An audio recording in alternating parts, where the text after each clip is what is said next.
ค่ะสวัสดีค่ะนักเรียนทุกคนวันนี้นะคะเรามาเรียนรู้ภาษาไทยนะคะกับคุณครูระดาเช่นเคยและในวันนี้เราก็ยังคงเรียนเกี่ยวกับเรื่องของคำบุพบทนั่นเองนะคะซึ่งคำบุพบทนะคะก็คือคำที่แสดงถึงความสัมพันธ์นะคะเป็นคำที่นำหน้าคำนามคำสรรพนามนะคะคำกริยาคำวิเศษหรือนำหน้าประโยคนะคะซึ่งทำหน้าที่เชื่อมคำหรือกลุ่มคำนะคะให้มีความต่อเนื่องสัมพันธ์กันนั่นเอง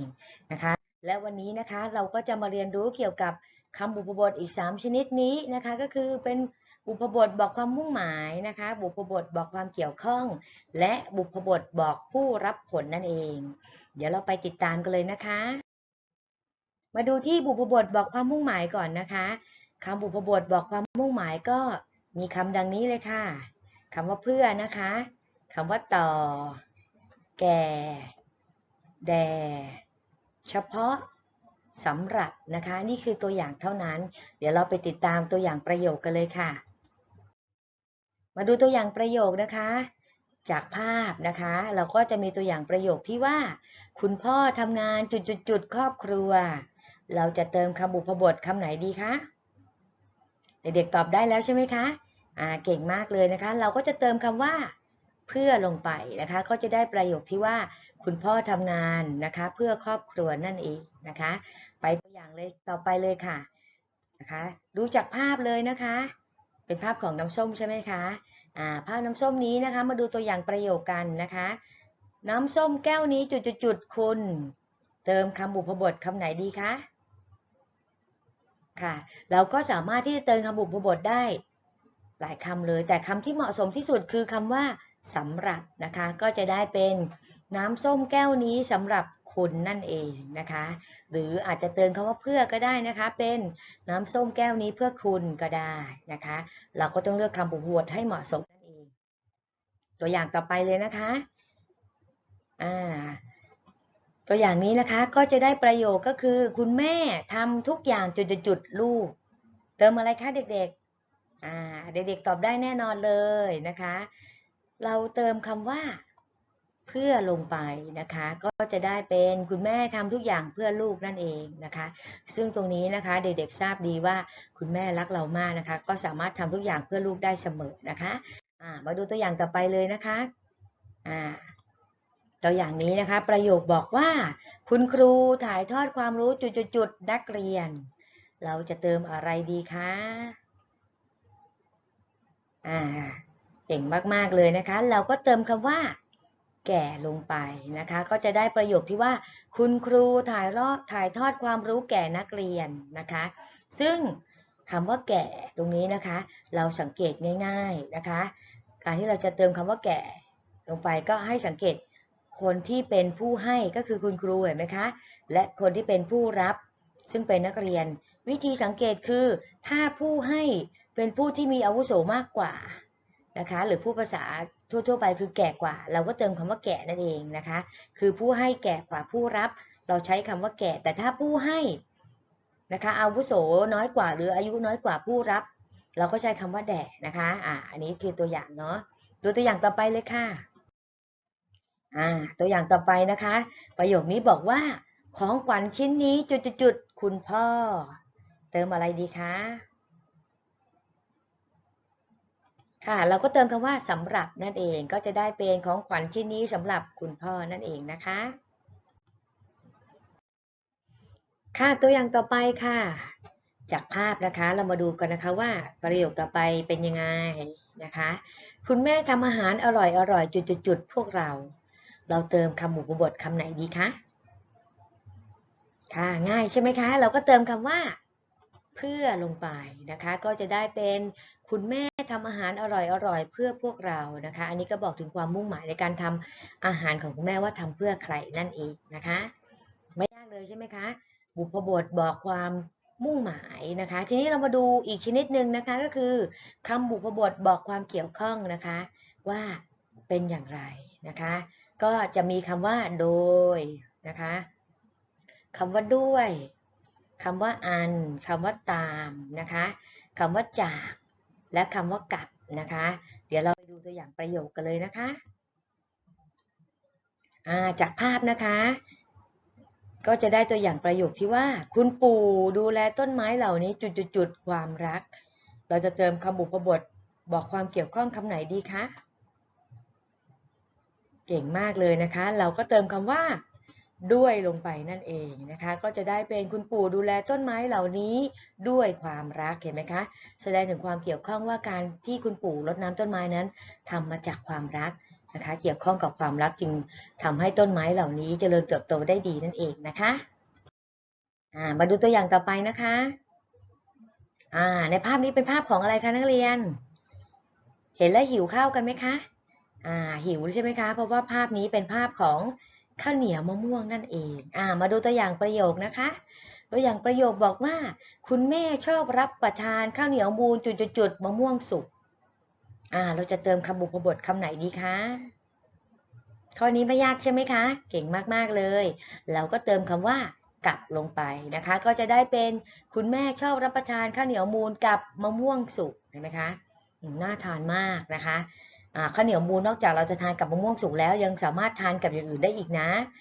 เช่นขนุนก็ได้นะคะอร่อยเลยครูชอบมากนะคะมาดูตัวอย่างประโยคต่อไปเลยค่ะประโยคนี้นะคะก็คือฉันจุดน้องชายชอบกินแตงโมนะคะตัวอย่างประโยคนี้เติมคำไหนดีคะไม่ยากอีกแล้วใช่ไหมคะเราก็เติมคำว่ากับลงไปนะคะก็จะได้ประโยคที่ว่าฉันกับน้องชายชอบกินแตงโมนั่นเองนะคะเห็นไหมคะคำบุพบทบอกความเกี่ยวข้องไม่ยากเลยนะคะเดี๋ยวไปตัวอย่างต่อไปเลยนะคะตัวอย่างประโยคนะคะฉันชอบอ่านนิทานนิยายเติมอะไรดีคะที่บอกถึงความเกี่ยวข้องค่ะง่ายอีกแล้วใช่ไหมคะเราก็เติมคำว่ากับเหมือนเดิมเลยก็จะได้เป็นฉันชอบอ่านนิทานกับนิยายนะคะคนที่ชอบอ่านหนังสือนะคะก็จะทำให้มีความรู้มากแล้วก็มีจินตนาการนะคะเด็กๆอย่าลืมอ่านหนังสือทุกวันนะคะเราจะได้อ่านหนังสือเก่งๆคล่องๆกันนะคะเดี๋ยวไปตัวอย่างต่อไปเลยนะคะจากตัวอย่างนี้ก็จะได้ประโยคที่ว่าผมปั้นดินน้ำมันคำสั่งของพี่สาวนะคะเราจะเติมคำบุพบทคำไหนดีคะค่ะคำบุพบทที่เราจะเติมลงไปนะคะก็คือคำว่าตามนั่นเองก็จะได้ประโยคที่ว่าผมปั้นดินน้ำมันตามคำสั่งของพี่สาวเห็นไหมคะบอกถึงความเกี่ยวข้องว่าปั้นดินน้ำมันทำไมนะคะก็ทำตามที่พี่สาวสั่งนั่นเองนะคะเห็นไหมคะไม่ยากอีกแล้วนะคะทีนี้มาดูอีกตัวอย่างหนึ่งนะคะจากภาพเราจะเห็นว่ามีคุณพ่อคุณลูกกำลังทำอาหารกันอยู่ใช่ไหมคะเดี๋ยวเรามาดูตัวอย่างประโยคกันเลยตัวอย่างประโยคบอกว่าคุณพ่อหั่นหัวหอมมีดเราจะเติมคำไหนดีคะเห็นไหมคะคุณพ่อเห็นไหมคะกำลังหั่นหัวหอมใช่ไหมคะเราก็เติมคำว่าอะไรคะมีดเติมคำอะไรดีคะคุณพ่อหั่นหัวหอมมีดเราก็เติมด้วยลงไปก็จะได้เป็นคุณพ่อหั่นหัวหอมด้วยมีดเห็นไหมคะต่อมาอีกประโยคนึงนะคะเราทำของเล่นมากระดาษก็เติมเห็นไหมคะของเล่นที่อยู่ในมือก็คือเป็นกังหันใช่ไหมคะเราก็เติมคำว่าอะไรคะง่ายอีกแล้วใช่ไหมคะก็คือเติมคำว่าจากลงไปก็เป็นเราทำของเล่นจากกระดาษมาจากกระดาษนั่นเองเห็นไหมคะคำบุพบทบอกความเกี่ยวข้องไม่ได้ยากอย่างที่เราคิดเลยมาดูชนิดสุดท้ายนะคะก็คือบอกผู้รับผลนั่นเองซึ่งบอกผู้รับผลนี้คุณครูบอกก่อนเลยว่าง่ายมากเลยนะคะซึ่งการบอกผู้รับผลนั้นก็จะคล้ายๆกับบอกความมุ่งหมายนั่นเองเพราะว่าเราจะใช้คำเหมือนกันเลยคือคำว่าแดกกับคำว่าแก่ใช่ไหมคะซึ่งเราจะเห็นสองคำนี้อยู่ในชนิดของการบอกความมุ่งหมายนะคะเดี๋ยวเรามาดูตัวอย่างกันนะคะทั้งสองคำนี้จะใช้แตกต่างกันนะคะอย่างที่ครูอธิบายเบื้องต้นไปแล้วมาดูตัวอย่างอันนี้นะคะเห็นไหมคะเป็นภาพของกิจกรรมในวันไหว้ครูใช่ไหมคะนักเรียนมอบพวงมาลัยคุณครูเราจะเติมคำไหนคะระหว่างคำว่าแดกกับคำว่าแก่นะคะสองคำให้เลือกค่ะเติมง่ายใช่ไหมคะเราก็เติมคำว่าอะไรคะ ก่อนจะเจอที่วิธีสังเกตเห็นไหมคะเราดูที่ผู้ให้อะค่ะนะคะถ้าผู้ให้เป็นผู้ที่มีอาวุโสน้อยกว่าหรือเป็นเด็กกว่าหรืออายุน้อยกว่าเราก็ใช้คำว่าแด่แต่ถ้าผู้ให้เป็นผู้ที่มีอายุมากกว่าหรืออาวุโสมากกว่าเราใช้คำว่าแก่ง่ายๆเท่านั้นเองค่ะเพราะฉะนั้นในประโยคนี้เราจะต้องเติมคำว่าเก่งมากเติมคำว่า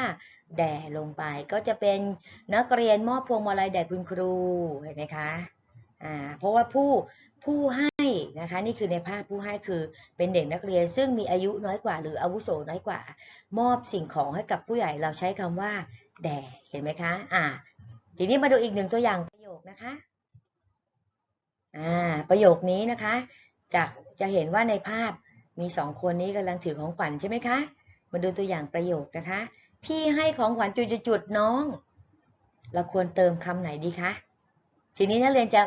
ง่ายแล้วใช่ไหมคะเพราะว่าตัวอย่างเมื่อกี้เรารู้แล้วว่าเราเติมคำว่าแด่ไปเนื่องจากผู้ให้มีอายุน้อยกว่าแต่ทีนี้เรามาดูเห็นไหมคะว่าในประโยคนี้ผู้ให้จะมีอายุมากกว่าและผู้รับก็คือน้องจะมีอายุน้อยกว่าดังนั้นคำบุพบทบอกผู้รับผลที่เราจะเติมเข้าไปคือคำว่าแก่ถูกต้องค่ะเก่งมากๆเลยเห็นไหมคะคำบุพบทนะคะทั้ง7ชนิดไม่ได้ยากเลยใช่ไหมคะนะคะดังนั้นนะคะคุณครูก็ฝากให้นักเรียนไปทบทวนนะคะคำบุพบททั้ง7ชนิดนะคะตามที่คลิปวิดีโอที่ครูส่งมาให้นักเรียนดูทั้ง3ตอนเลยนะคะแล้วเลยจะได้มีความเข้าใจได้ชัดเจนมากยิ่งขึ้นนะคะแล้วก็เดี๋ยวเราพบกันใหม่ในคลิปหน้านะคะแต่ก่อนจะจากกันในวันนี้นะคะคุณครูก็ขอบคุณนักเรียนทุกคนนะคะที่ตั้งใจเรียนเป็นอย่างดีเลยแล้วก็อย่าลืมรักษาสุขภาพนะคะดูแลตัวเองให้ดีๆนะคะแล้วก็ขอให้ทุกคนนะคะมีสุขภาพที่แข็งแรงปลอดภัยจากโรคโควิด -19 นะคะแล้วพบกันใหม่ในคลิปหน้านะคะสวัสดีค่ะบ๊ายบายค่ะ